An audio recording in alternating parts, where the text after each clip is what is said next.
রাস্তায় পড়ে থাকা টাকা উঠালে কি গুনাহ হবে, এবং এই টাকা কাকে দিতে হবে?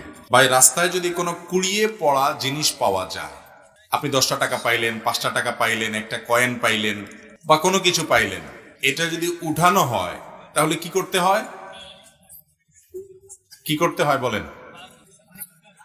আমাদের দেশে অনেকে বলেন যে রাস্তা থেকে কোনো কিছু কুড়ানো, হারানো কোনো জিনিস যদি আপনি উঠান, কারোর হারানো, কারোর পড়ে গেছে, আপনি উঠাইছেন, তাহলে যেটা উঠাইছেন ওটা ডবল দিতে হবে। এরকম একটা মাসালা আপনারা শুনছেন না শুনেন নাই?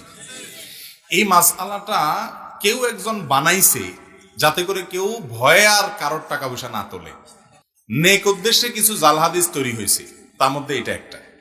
অথচ কোরআন হাদিসে কোথাও কথা বলা হয় নাই। তা আপনি এক কাঠি আগ বাড়িয়ে কেন এরকম নিজের মন গড়া মাসআলা বলবেন? এটা জায়েজ নাই, গুনাহের কথা, এ ধরনের কথা বলা যাবে না।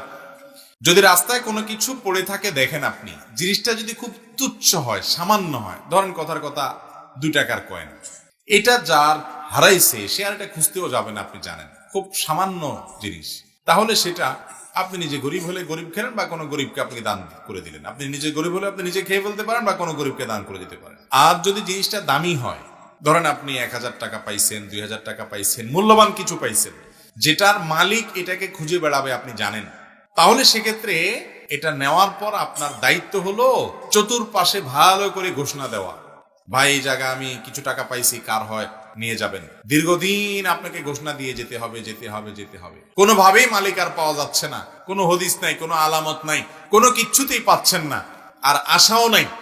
এতদিন হয়ে গেছে, অনেক দিন হয়ে গেছে, বহুত খোঁজাখুঁজি করছেন, তারপরেও পান নাই। তাহলে এবার কি করবেন? এই টাকা কোনো গরিব, কোনো অভাবী, যাকাতের হকদার মানুষকে দিয়ে দিবেন। ওই ব্যক্তির তরফ থেকে, যে আল্লাহ এই টাকার যে মালিক, তার তরফ থেকে আমি দান করে দিলাম, সবটা তার অ্যাকাউন্টে জমা হবে।